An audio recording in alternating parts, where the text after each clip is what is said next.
যে স্বামী স্ত্রীরা ঝগড়া করে কথা বলা বন্ধ করে যায় তাদের উপর দুইটি বিপদ নেমে আসে। যারা হাজবেন্ড এন্ড ওয়াইফ রয়েছেন আপনারা সকলেই এই বিষয়টা জানার চেষ্টা করবেন। মারাত্মক একটা বিষয়, যদি কেউ ঝগড়া করে কোনো স্বামী এবং স্ত্রী কথা বলা বন্ধ করে দেয়, এটার মাধ্যমে কিন্তু দুইটা বিপদ আপনার জীবনে নেমে আসে। আমরা অনেকেই এটা জানি না। এটা অন্যতম একটা জিনিস। আল্লাহর হাবিব সাল্লাল্লাহু আলাইহি ওয়াসাল্লামের দাম্পত্য জীবনটা আপনি দেখেন, বর্তমানে দাম্পত্য জীবনে এত কলহ, এত ভেজাল কেন? বর্তমান বাংলাদেশে দেখবেন বেশিরভাগ ডিভোর্সের কেস হচ্ছে এবং প্রতিদিন গড়ে অনেক মানুষ তারা ডিভোর্সের দিকে ধাবিত হচ্ছে। অনেক সংসার টিকতেছে না। এর অন্যতম কয়েকটা কারণ, তার মধ্যে একটা কারণ হচ্ছে রাসূল সাল্লাল্লাহু আলাইহি ওয়াসাল্লামের যে দাম্পত্য জীবনের আদর্শ, ওটা আমরা আমাদের জীবনে মানতে পারি নাই, যার কারণে এটা হয়। আল্লাহর হাবিবের জীবন দেখলেই বোঝা যায়। তার মধ্যে স্বামী স্ত্রী যখন কথা বলা বন্ধ করে দেয়, একটা মারাত্মক বিষয় এখানে ঘটে। মনে রাখবেন, দুষ্ট জিন বা ইবলিস শয়তানের অন্যতম একটা মিশন রয়েছে। প্রত্যেকের কিন্তু একটা মিশন থাকে। ইবলিস শয়তানের একটা মারাত্মক মিশন রয়েছে। ইবলিস শয়তান বান্দাদের দিয়ে, আল্লাহর গোলামদের দিয়ে যত অপরাধ করায়, কোনো অপরাধে ইবলিস শয়তান এত খুশি হয় না, একটা অপরাধে সবচেয়ে বেশি খুশি হয়। বুখারীর হাদিস, আল্লাহর হাবিব সাল্লাল্লাহু আলাইহি ওয়াসাল্লাম জানিয়েছেন, ইবলিস শয়তান দুষ্ট জিন সমুদ্রের উপর নিজের আসনকে সমাসীন করেন। ওই জায়গায় সমাসীন করে যত দুষ্ট জিন রয়েছে, ইবলিস শয়তান রয়েছে, তাদের কাছে বায়োডাটা কালেক্ট করতে থাকেন। আজকে কে কোন অপরাধ করেছো?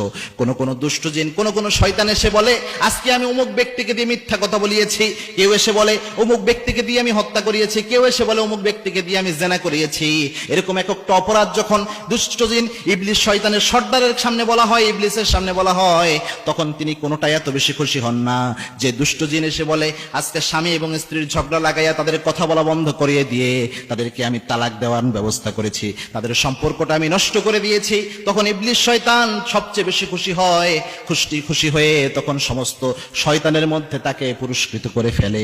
সমস্ত শয়তানের মধ্যে তাকে পুরস্কৃত করে। বুখারীর হাদিস, অত্যন্ত সহিহ সূত্রে বর্ণনা এসেছে। সুতরাং স্বামী স্ত্রী যদি ঝগড়া করে কথা বলা বন্ধ করে, একটা পর্যায়ে দুষ্ট জিন চেষ্টা করে, এই যে একটা সুযোগ পাওয়া গিয়েছে, কথা বলা বন্ধ করেছে, এই জায়গাটা কিভাবে এদেরকে এই সংসারটা নষ্ট করে তালাক দেওয়ার ব্যবস্থা করা যেতে পারে। কেননা তারা বসেই থাকে যে ইবলিস শয়তানদের যে সর্দার রয়েছে তার কাছে পুরস্কার নেওয়ার জন্য, যে সংসারটা আমি নষ্ট করে দেব। সুতরাং যখনই ঝগড়া লাগবে স্বামী স্ত্রীর জীবনে, কখনো কথা বলা বন্ধ করবেন। আল্লাহর হাবিবের জীবনটা দেখেন।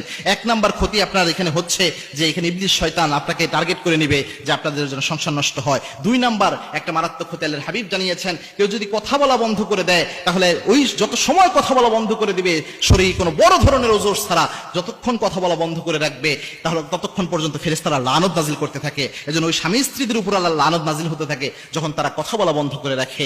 আরেকটা বিষয় দেখেন, আল্লাহর হাবিব সাল্লাল্লাহু আলাইহি ওয়াসাল্লামের জীবন দেখেন। আল্লাহর হাবিব সাল্লাল্লাহু আলাইহি ওয়াসাল্লাম যখন সামান্য মন খারাপ করতেন, তার স্ত্রীরা পেরেশান হয়ে যেতেন কিভাবে আল্লাহর হাবিব সাল্লাল্লাহু আলাইহি ওয়াসাল্লামের রাগ ভাঙানো যায়।